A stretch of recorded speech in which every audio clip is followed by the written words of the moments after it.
اور حضرت سید بدیع الدین قطب المدار رحمۃ اللہ تعالی علیہ کے ساتھ بیت اللہ شریف تشریف لے گئے۔ زیارت حرمین سے فارغ ہو کر سید قطب المدار تو واپس آ گئے، لیکن آپ دیگر زیارات کے لیے آگے بڑھتے چلے گئے۔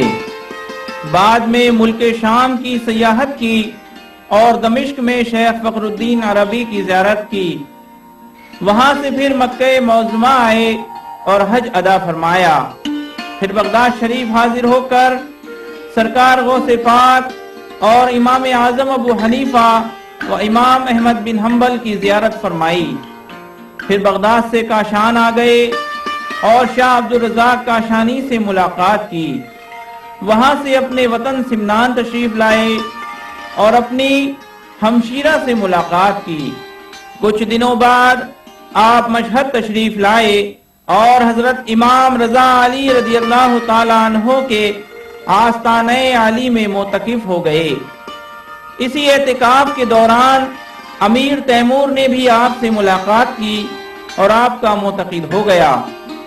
چنانچہ خاندان تیمور کو جو عقیدت و محبت خواجگان چشت سے ہے، وہ گویا حضرت مخدوم اشرف جہانگیر علیہ الرحمہ کی ذات بابرکت کے طفیل ہے۔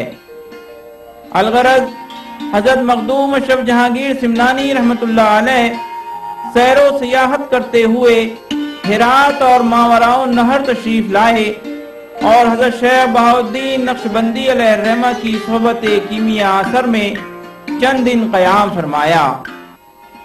حضرت بابا بہاؤالدین نقشبندی نے آپ کو خرقہ خلافت سے بھی سرفراز فرمایا۔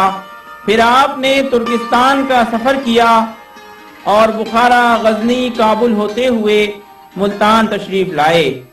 وہاں سے اجودن حاضر ہوئے اور بابا فرید الدین مسعود گنج شکر رحمت اللہ تعالی علیہ کے آستانہ عالیہ کی زیارت کرتے ہوئے دہلی اور اجمیر شریف میں بھی خواجگان کی زیارت سے مشرف ہوئے۔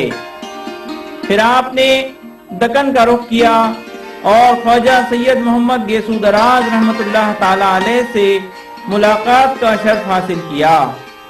پھر آپ سراندیپ اور گجرات ہوتے ہوئے واپس اپنی خانقاہ میں تشریف لائے۔ چند دن اپنی خانقاہ میں قیام فرمایا اور پھر دنیا کی سیاحت کے لیے نکل پڑے۔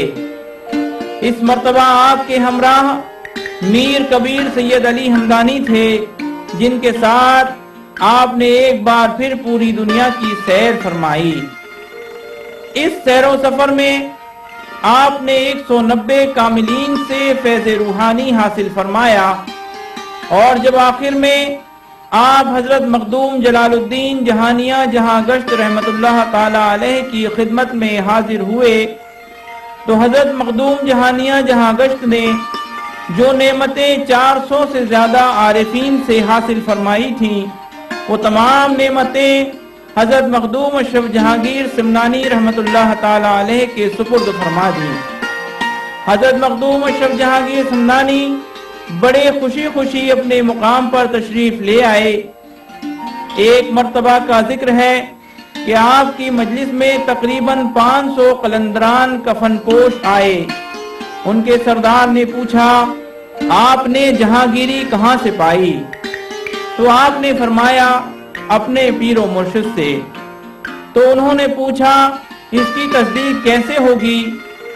یہ سن کر آپ کو جلال آ گیا اور آپ نے ایک نگاہ غضب اس پر ڈالی، وہ گرا اور مر گیا۔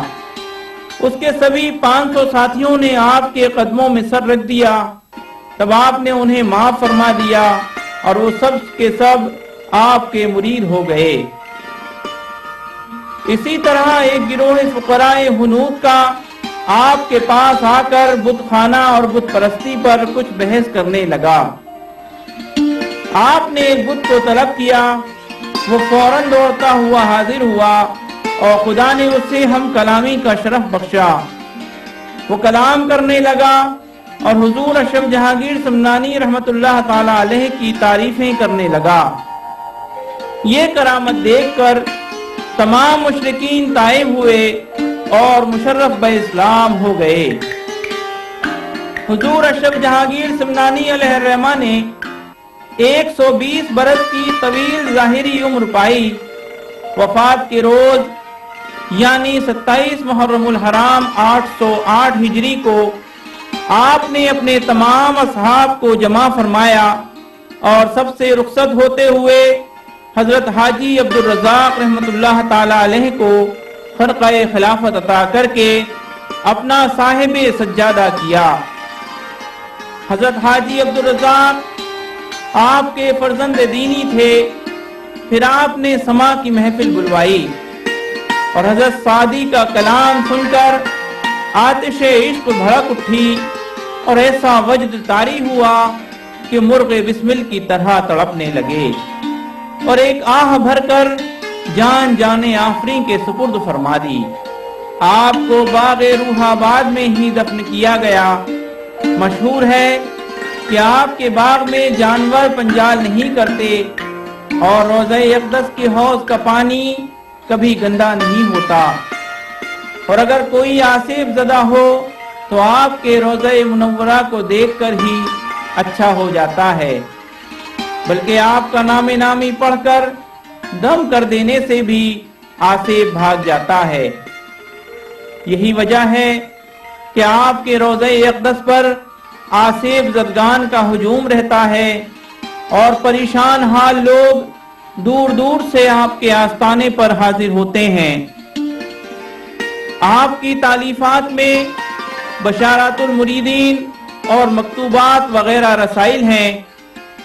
آپ کے آستانے سے ہیبت و جلال کا یہ عالم ہے کہ بڑے بڑے ہمت والوں پر ایک لرزہ طاری رہتا ہے، لیکن فیوز و برکات کا ایسا دریا بھی رہتا ہے کہ باوجود روب و دبدبے کے عقیدت مندوں کا ہجوم لگا رہتا ہے۔ ہر کوئی اپنی مراد کو پہنچتا ہے اور مخدوم سمنا کی روحانیت کو اپنے قلب پر محسوس کرتا ہے۔ اسی در پر تڑپتے ہیں، مچلتے ہیں، بلکتے ہیں، اسی در پر تڑپتے ہیں، مچلتے ہیں، بلکتے ہیں، اٹھا جاتا نہیں کیا خوب اپنی ناتوانی ہے۔